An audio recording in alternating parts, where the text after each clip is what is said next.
Luto po tayo ng kilayin. Ito po yung baboy na marinade na. Meron na po siyang laurel. Ito po yung bawang at sibuyas. Ito naman po yung atay at saka baga. Tapos ipipirito po natin ng konti yung taba, yung balat ng baboy, para hindi sariwa ang pagkaluto, para po masarap siya.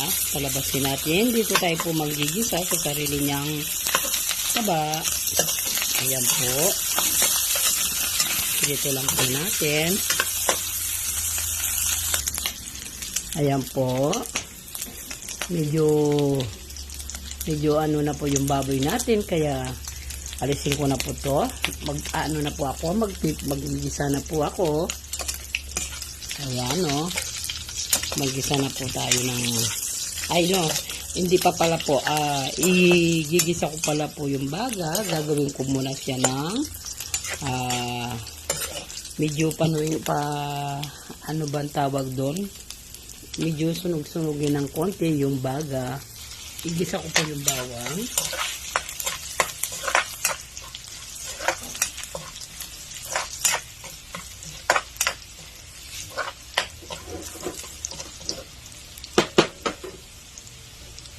Tapos po, sunod yung baga. Ayan muna po natin maging ano siya, maging dry. Ayan po. Isa lang po ng ganito sa may toyo, ay sa may bawang. Mali na naman. Ganito lang po siya.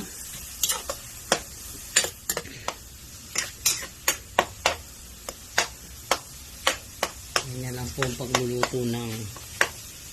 pagluluto ng kilayin. Ito po, yung nararamdaman nyo na po yung tunog ng baga sa kakaprito. Ganito lang po. Ang magpiprito muna talaga po yung baga bago manggisa ng sibuyas. Kasi nandito na po yung bawang. Yan, ganyan lang po. Yan po. Luto na po siya. Manggisa na po ako. Ito po. Gigisa na po ako ng sibuyas.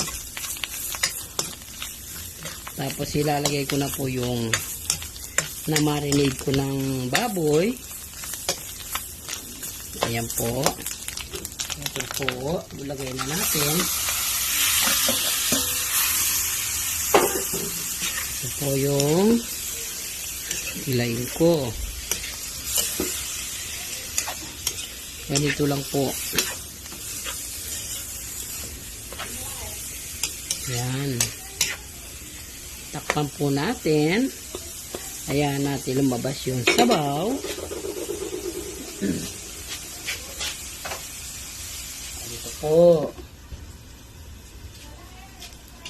Ito po. Ayan po natin kumulo muna. Naraamoy na po yung aroma ng dahon ng laurel. Haluin lang po. Ayan, ganito lang po magluto ng kilayin. May nag-request po si Mabel ba yun? Yung si Ma'am Mabel. Ayan po. Bala na po kayo kung gaano karami ang gusto nyo sabaw. Pero paano pa po natin ito? Uli po natin ilalagay yung atay. Kasi pag abang po tumatagal ang pagkulo ng atay, tumitigas po siya. Ayan po. Kulong-kulo na po siya. Pero ayan muna po natin mabawasan pa yung sabaw bago natin ilagay yung atay ng baboy. Ayan po. Ayan po. Kulong-kulo na. Isunod ko na po itong atay. Ito po kasi di pwedeng patagalin na kumukulo. Kasi po, pag habang tumatagal, tumitigas po siya. Hindi na po siya juicy. Ay, opo, hindi na po siya Pero ngayon, ganito lang po. Pakuluin lang po natin. At lagyan ng pampalasa ng konting bechin. Konting pampalasa po. Yan lang po. Tapos po, takpan ko. Pakuluin na naman. Ayan po.